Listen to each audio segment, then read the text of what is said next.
Hi there and welcome. Today we're talking about the labour theory of value, labour portion of value, and Karl Marx. Why was he so wrong? And indeed he was terribly wrong.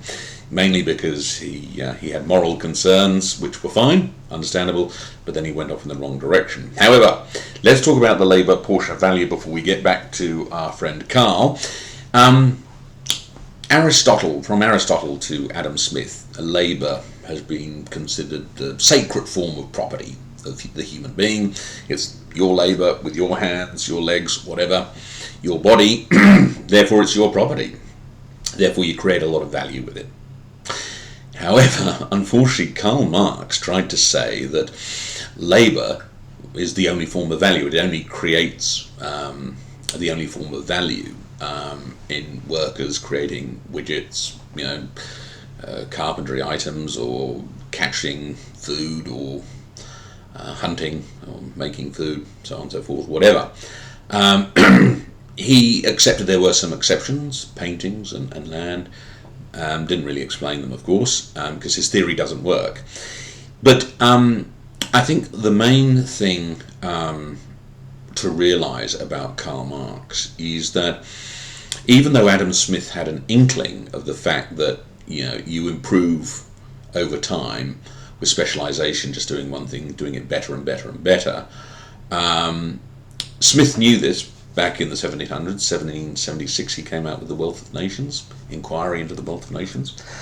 But we know from the diffusion tensor imaging machine, which can image living human beings' brains, that myelin, or white matter, is the material that helps neurons to function properly, and that's where, if you practice something, you build up myelin on your neural networks, your neural pathways, and that basically makes you better. So practice actually does make perfect. Practice makes myelin, which makes the brain better at doing whatever you're trying to do. But the point is, that means that the worker, as they create that myelin by doing a repetitive task, they can take that away with them. So the value is actually, the majority of the value actually they take away. It's in their brain, they carry it away with them as the furniture of the mind. Now, a transaction price, right, the price of something, the transaction value or the price, the worker doesn't create all of that. The capitalist, the marketer, so the entrepreneur, the marketer, a whole range of things creates that transaction value or price. The worker doesn't create all of that value. They just don't. Marx tried to argue they did. It was hugely problematic. It didn't work. He then tried to cover himself by sort of changing his position here and there. There's different views in different books, so on and so forth, even though he was only alive, of course, for Das Kapital in 1867. The rest was published after his death. The other books, that is, the other volumes of Das Kapital. Look, the reality is that he was wrong. He couldn't justify it. Engels could never make it work afterwards as well. And look, coming back to it, Engels and Marx were horrified by the position of workers, which is very understandable. But to take such an extreme position as class struggle and only workers create value with their labour, and the capitalist is an exploiter and an abuser, that's just nonsense. So yeah, they were morally right in being horrified by the position of workers, but then advocating against private property and the capitalist was completely ludicrous. Karl Marx should not have done that. He was wrong.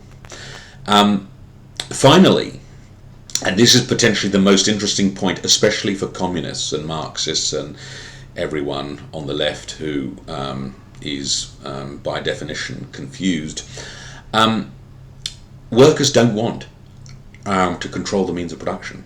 It's very clear from studies, it's very clear from workers' behaviour, workers want better wages, better conditions, but they want to not be part of the wage-paying structure for the most part. They just don't want it because they are the worker. They see themselves as receiving wages. They want better wages and they want bonuses and better conditions, but they get to walk away at the end of the day with their pay.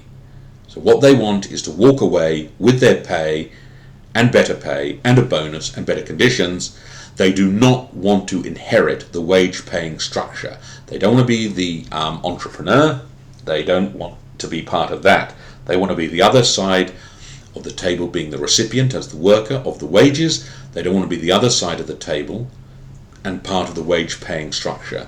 And private equity firms in America found this out the hard way. They've tried to give people shares, and the workers just don't like it because they see it as an inevitable reduction in their salary and their wages, and that may be a very fair point. Private equity firms try to use share schemes to reduce attrition, so loss of workers, reduce turnover of people so they don't have to train so many people, and build loyalty. But it's not as simple as giving them shares. You actually have to explain over several years, because their starting position is they don't want to be part of the wage-paying structure. Karl Marx didn't realize that. Engels didn't realize it either, because they just didn't ask enough questions. They used too much deductive reasoning, whereas Adam Smith used inductive reasoning. So he actually looked at the world, he experienced it, and then he basically used the right and left side of his brain. Unfortunately, the left side of the brain, which also has a lot of anger in it, is what Marx and Engels used, and they basically sort of crowded out any other opinions.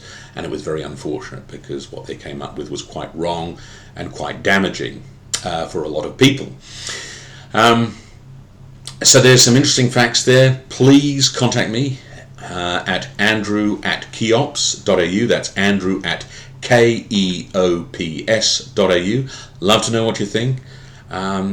Happy to talk about it. Please give me your feedback, and happy to post more videos, especially on this point.